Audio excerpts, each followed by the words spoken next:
Alright,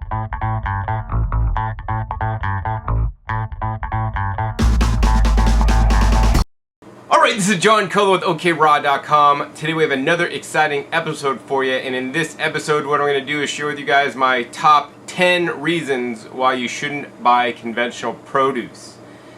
That being said, you know, I strive to buy organic whenever I can, and actually I just came back from a recent shopping haul, and I'll open my fridge here to show you guys.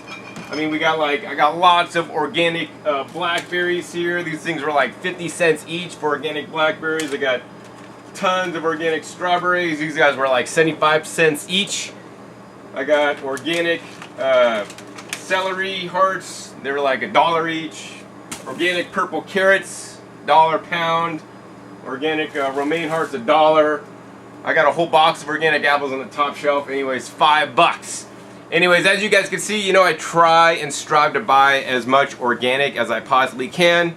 And of course, I also grow my own backyard garden to source my own food, which in my opinion is even better than organic, because organic, although it is a standard, there may be a lot to be desired, but is better, in my opinion, than conventional. That being said, I do buy a few conventional items, things that I can't get organic, things that may have a lower risk associated with them. And this video, basically, I want to teach you guys why you shouldn't buy conventional produce. But that being said, please know this, right? Conventional produce is still way better than organic processed junk food, right? Better than animal products, which is often eaten, and most often eaten, in excess here in America, right? Even if you get conventional produce, it's still far better than most other things you guys could be eating. But you know, on my channel, if you guys know me, I encourage you guys to do the best you possibly can, right? And that's why I make this video. I do the best I can by buying literally 90% organic, and then I buy a little bit of conventional items that I literally can't get organic. I think cactus fruits are one of those. But nonetheless, I want to teach you guys really why it is important to buy organic and not just conventional. You know, I know a lot of people into plant-based raw foods diet, eating lots of fruits and vegetables, still buy a lot of conventional stuff. And in my opinion, it's to their peril, and it's not to the best, you know, it's not the best for them or the planet or the other creatures on the planet. In any case, let's go ahead and get into my top 10 list. So now I'm outside sitting in my backyard garden where I grow a good percentage of the food that I eat. You know, one day I hope to have enough acreage to grow 99% of everything I eat. I'm not quite there yet. And you know, that's pretty much about my saying. I encourage you guys to do good, better, best. Do the best you guys possibly can, right? Grow your own, in my opinion, homegrown produce using good soil building techniques, including adding things like rock dust, worm castings, trace minerals, having good soil biology. Far better than even organic produce, right? That being said, the reasons why you don't want to buy conventional and buy organic instead is because, first reason, most important to me, is because toxic chemical exposure, and these are chemicals made by man, right? Pesticides, herbicides, fungicides are being sprayed on conventional produce. Let's not kid ourselves. Now, it's true that some of these conventional pesticides and, you know, herbicides, fungicides may not be that bad for you in small amounts, but the problem is, you know, the dose is in the poison. So for example, I know, you know, a lot of people might eat a lot of bananas, 30 bananas a day. You know, I know there's big fruit festivals that serve non-organic bananas. And what many people have never failed to realize is that bananas, you know, aside from being grown with chemical fertilizers, which is, we'll talk about a little later, you know, all conventional bananas are sprayed with or dipped in a fungicide after they're harvested. Otherwise, the bananas would go bad and get eaten by the fungus. And this is called thiamabenzol. And the thiamabenzol in high doses has been shown to be likely a carcinogen, right? Do you want to be putting likely carcinogens into your body in any amount? I mean, yeah, this is in high amounts, but here's the thing. If you guys are into a fruit and vegetable dominated diet where you're eating lots of fruits and vegetables, your bioaccumulation is going to be a lot more than an average person that might eat, you know, one whole bunch of bananas a month. right? They're not going to get a lot of this accumulation. So that's why I really think it's important for people that are really into eating a lot of fruits and vegetables to really go organic, because organic bananas are not sprayed with this fungicide, right? Dates, another popular food on raw food diets, right? 26 different kinds of pesticides can be applied to trees, you know, to prevent these little beetle borer infestations, right? And especially if you're buying imported dates where the regulations probably aren't as strict as it is here in the United States, and you're eating conventional dates like fruit festivals and places serve you, you know, when you go for your health, you're being basically bombarded with all these chemicals, right? And it's your choice if you guys want to eat that or not. You know, I make the choice to eat 99% of the time organic dates, right? So I don't get these chemicals and actually buy them from a good date farmer that I've visited their farm, and I see their growing practices, and they're regenerating the land they're growing the dates on. Yeah, and then the other thing is the bioaccumulation effect. You know, that's super critical. You know, like, okay, I'm eating a small bit of pesticide on this lettuce, and it's been shown that that doesn't cause any problems. And the problem is there's no long-term studies on shows how much that small amount of bioaccumulation accumulates over your lifetime. You know, they're doing studies now where you could pee and they'll analyze your pee for all the different organophosphate chemicals, you know, or pesticides that's in your pee because of the produce or the food you ate. And, you know, I'm sorry, but I don't want to have any, you know, accumulation of these toxic pesticides, and I want to minimize my risk as much as possible. And that's pretty much what this is about. It's about minimizing your risk to the extent that you're able, right? Of course, zero risk would be best. I could live on an island in the middle of the Pacific and grow my own food with no man-made chemicals, you know, around me for thousands of miles. But, you know, I don't know if that's ever going to happen. But, you know, nonetheless, even living in a standard environment, we will be bombarded with chemicals. And so I think minimizing the risk is really important because, you know, the thing for me is this. A little bit of chemicals might take you over that threshold. And over that threshold, that's when you get sick. Under that threshold, you're not sick. Over that threshold, you get cancer. Under that threshold, you don't get cancer, right? And I don't know what that threshold is, but I want to be at the low end and not even be even near that threshold so that I don't get sick. Because, you know, I am into this for my health. I know people get into a raw foods, vegan diet, not for their health, and hey, that's great too. I'm in it for my health, and that's where my video is coming from today. The second reason you don't want to buy conventional whenever you're able is because in general, but not in all cases, there's less nutrition. So, you know, people cherry pick, right? You could make a study and you could cherry pick data and show conventional is better than organic if you cherry pick the data and pick the items that are better in conventional or that happens to be better in that sampling that you did. But in general, I'm confident to say, based on the studies I've seen, based on food I've tasted, in general, but not always, organic produce contains higher levels of specifically the antioxidant compounds and the phytochemical compounds, right? In my opinion, these are the most important properties of the food. These are the properties of the food that keeps us healthy, keeps us young, helps our bodies fight off disease. I'm sitting here in my garden. We got okra growing right behind me. We got some mint, actually very high in phytochemicals, as well as marigold flowers right here, right? That I grew all above organic standards. And it's the phytonutrients in these marigold flower petals, you know, the deep, rich colors in there. There's things like lutein and zeaxanthin.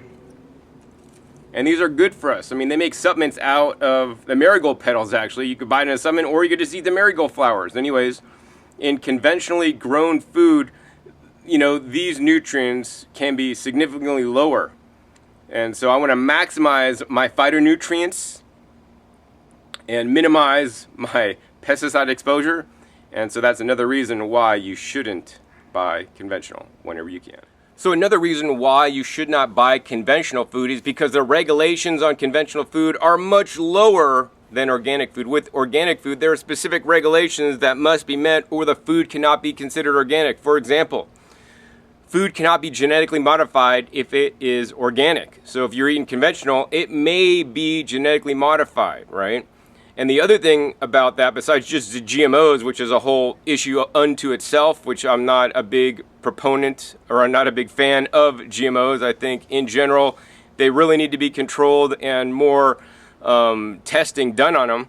In the ways that they're using it now, I believe it's definitely really unsafe, you know, especially the genetically modified corn that then they could spray the heck out of with herbicides and, you know, it doesn't die. And this is scary to me, right? So then in GMO foods, there may be higher levels of pesticides because the plants are pesticide resistant. And let's not mention, you know, besides just conventional food being potentially GMO, it can also be irradiated, right? I don't want to eat irradiated foods. And if you guys want me to do a video in depth about my study and my research on irradiation, give this video a thumbs up. You know, there's a lot of irradiated food going on, and you know, you don't have to be paranoid. There's not like a ton, but there are certain things that are being irradiated, that's being injected into the food supply. And in my opinion, and based on my research, irradiated food is not a good thing. I mean, literally, when they irradiate food like ginger or turmeric, they ship it in, then the produce, you buy it, you eat it, right? It's not the same as organic ginger or turmeric, right? Irradiated ginger or turmeric will not sprout, will not grow into a plant anymore. What was done so that the irradiation basically caused that tuber to be sterile? Maybe it's making people sterile too. I have no idea, but you know, I'm not a big fan of it. I mean, once again, there's pros and cons to everything. Irradiation makes some foods possible for you guys to eat, but in my opinion, that is at some potential cost. And in general, I think it's a potential cost to our health overall. All right, so I'm coming out from between my backyard garden. I'm growing shiso here, lots of shiso. I mean, this stuff is just going off, super simple, super easy to grow. And that brings me to the fourth reason why you should not buy conventional if you can't get organic or if you can afford organic, is for the taste, right? Taste is correlated with nutritional quality. In general, the better something tastes to you, the more nutrition that is in there. And I mean, also too, organic's not always better in taste. Taste also corresponds with the ripeness. So, you know, you could have a conventional grown fruit that actually tastes better than organic fruit if that conventional fruit was picked when it was riper. So, you know, in general, leafy greens, though, is a really good example. They're always pretty much ripe, kind of like the shiso here. It's always ready to go, ready to eat. You know, so they will taste better. And once again, if it tastes better, it's more nutritious for you. Plus, if it tastes better, you're likely to eat more of it. Reason number 5 not to buy conventional produce whenever you are able is because it may be contaminated with heavy metals, or even more likely to be contaminated with heavy metals than organic food, in my opinion. And what this is based on if you're using synthetic fertilizers, right? Synthetic fertilizers may have heavy metal contamination within them, whether intentional or accidental. In addition, conventional produce can be grown with sewage sludge, which is also known as biosolids. This is basically anything you guys flush down the toilet, or, you know, businesses pour paint down the toilet, people flush their expired drugs down the toilet. All this basically is turned to fertilizer that is then put on can be put on conventionally grown crops. So now you're getting all these man-made chemicals in your food, which is kind of insane. You know, if you live in Milwaukee, there's a popular fertilizer, Milorganite. Even though it says organite, it's not organic. It's basically sewage sludge that they're bagging up and selling to people. I do not encourage using the sewage sludge for growing produce, but of course I encourage you guys to do the best you're able. And just knowing this and some of the challenges that heavy metal contamination can cause in your body, you know, I strive not to buy conventional produce whenever I'm able. So now I'm sitting in another area of my garden, and I got things like tree collards here. I got catnip or cat mint, which we can eat too, as well as the cat's liking. We got root beer leaves right here. Everything's edible. And the reason number 6 I want to give you guys is something that you don't often hear about a lot, but this is an area of study that I've actually looked a lot into. And basically, in conventional grown food, you may have depleted nutritional content. What does this mean, depleted nutritional content? Well, you could have an apple and it could look good on the outside, right? It could taste all right, but then the nutrients contained on the inside are not in balance compared to what they should be in nature. For example, an apple grown 200 years ago in good soil, in the Midwest, for example, before we had all these synthetic chemicals and fertilizers, grown with just natural soil, compost, the minerals of the earth would have, a pretty balanced nutritional content, right? And when man gets involved, thinks they're smarter than nature, they start making these chemical fertilizers. Oh yeah, we got the NPK. These are the 3 main minerals used in farming because that's what the plant needs. They need NPK, so that's what we're going to give the plants, NPK. But unfortunately, they fail to realize, and all the research has not been done yet, on the up to 90 different trace minerals that can play a role in plant health. I add 70 to 90 different trace minerals in my garden, so I have a more balanced food. And when they're using, 3 main minerals, maybe up to 15 if you're lucky, you get very imbalanced food. It's not as nature, God, the creator, whoever you want to think of, would have made it, because it's man-made now, using nutrients that man-made because we decided what the plants needs. I'm not smart enough to know what the plant needs. I just want to basically give it everything and let it figure it out. And I'm going to give it everything in basically nature's proportions, using things like rock dust, which is basically just ground up powdered rocks, using ocean solids, right, from the ocean, with trace minerals in the right ratios for my plants, which nature, God, whomever, would have put here for us. Another reason why I find it troubling in conventional produce that many people haven't looked into is, I talked about the imbalances. One of the big imbalances can be the sodium nitrate levels in the food that's being grown on sodium nitrate-based fertilizers, right?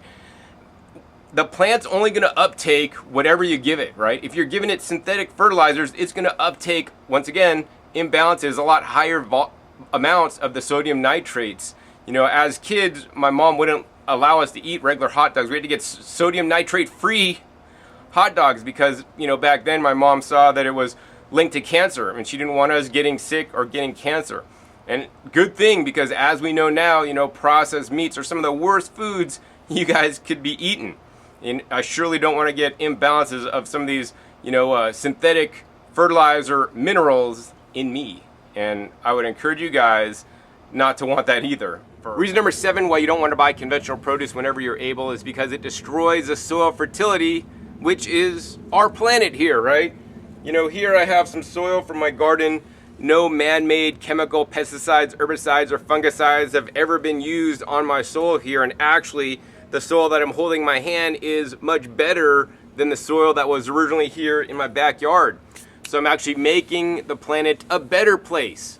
And when you purchase conventional produce, right, you're making the planet a worse place. Let's be honest, right?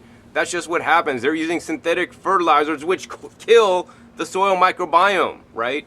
This is why we get the Dust Bowl after all the chemical fertilizers have been used. This is what makes land no longer good. It turns, nice forests into desert by basically stripping the land and using chemical fertilizers. It creates dead zones in the Gulf of Mexico where things don't live anymore, right?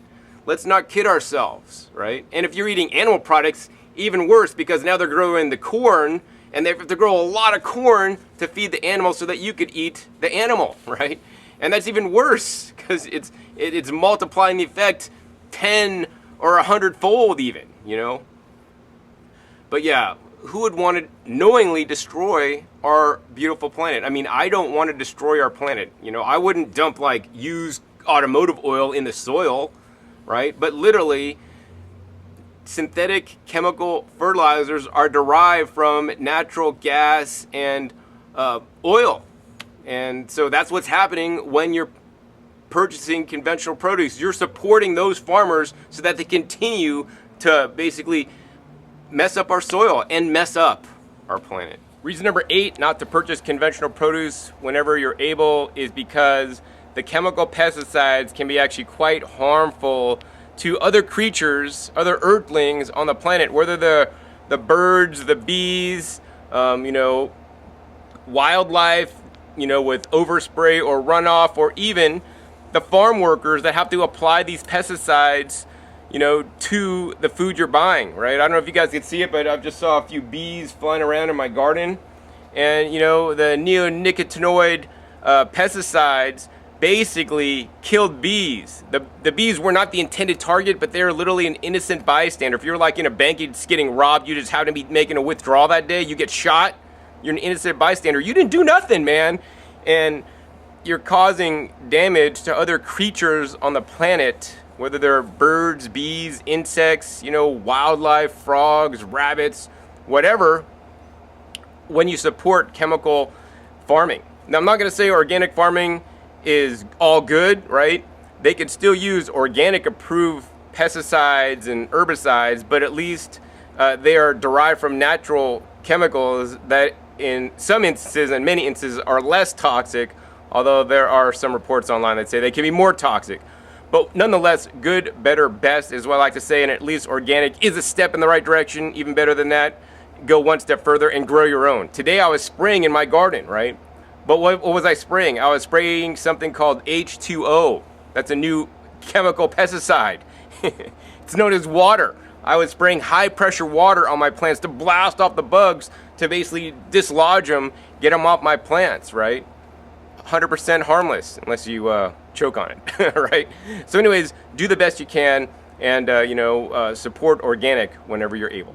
Reason number 9 not to purchase conventional produce whenever you're able is because it reduces pollution. So if you're an environmentalist, and I like to say that I like to, leave a lighter footprint on the planet, whether you want to call yourself an environmentalist or otherwise, right? It's been shown that conventional agriculture is more energy intensive and takes more gas to basically farm in a conventional method. So by eating food, that's conventionally grown, you're actually burning more gas, even if you're not doing it personally. And this is not because they got to run a tractor and all these things. It's because of the creation of the nitrogen-based fertilizers. Synthetic fertilizers take a lot of energy to produce, and then they're just basically spread on the land, degrading the land, producing lesser quality produce with less nutrition, less phytonutrients. It's pretty amazing that in the system we've gotten this far. And basically I think it all comes down to the almighty dollar. And I guess that brings me to point number 10 next. And point number 10, why you shouldn't buy conventional, is because it's more expensive. You're thinking, John, are you high? Well, I don't get high, number 1. And number 2, it's not more expensive to you, but it's more expensive in the overall cost to the planet, to the creatures on the planet, to everything, right? Because in the long run, conventional produce is turning our amazing, beautiful, fertile soil into dust. We're not able to grow things. It's polluting watersheds and waterways, and it adds pesticides and herbicides and imbalances water that then the chemicals have to actually be removed from so that it's clean again so we could drink it, right? And this is what happens when you support conventional farming, when you buy unorganic fruits and vegetables. Now, once again, as I said earlier, organic is definitely a step in the right direction, but it's not the answer. As much as I buy organic produce whenever I'm able, the other thing is my whole backyard, every possible spot that I have a good sun view is growing food. Here's another area of my garden. I got all kinds of peppers. I got a moringa tree here. I got like Genera progamens or longevity spinach growing. I got cactuses actually right over here if I don't get stung while I'm trying to show you guys. Totally edible, right? And to sum up this episode, I want you guys to do the best you possibly can, right? If the only thing you can afford is conventional produce, hey, that's way better than basically anything else you could buy in the grocery store, in my opinion. But if you guys have the resources, right, you have some extra money, you're smart, you want to do this for your health, right, buy organic produce whenever you're able. And, even organic produce quality could vary. One company could have poor quality stuff than another company, so I want you guys to pay attention. Also, check the link down below on how to source the highest quality produce near you using a very simple instrument for $20 known as a Brix meter. Grow your own food. That's the best, that what I know, and add good nutrients to your soil, because that reduces and eliminates all the challenges that actually I just went over. And I think that's really the solution, is everybody needs to start growing at least a portion of their own food. And even if you guys live in an apartment in New York City, you guys can grow sprouts and microgreens indoors and offset at least some of the food that you're eating by growing your own. So in any case, if you guys enjoyed this format, like this video, hey, please be sure to give me a thumbs up. Also give me a thumbs up if you want me to do an in-depth episode on the problems with irradiated food. That stuff's insane. Also be sure to click that subscribe button right down below so you don't miss out on any of my new and upcoming episodes that are coming out about every 5 to 7 days. You never know where I'll show up or what you'll be learning on my YouTube channel. And finally, be sure to check my past episodes. My past episodes are a wealth of knowledge, over 450 videos on this YouTube channel dedicated to teach you guys all aspects on eating more fresh fruits and vegetables and how they can positively impact your health. So with that, my name is John Kohler with OKRaw.com. We'll see you next time. And until then, remember, keep eating your organic fruits and vegetables. They're always the best.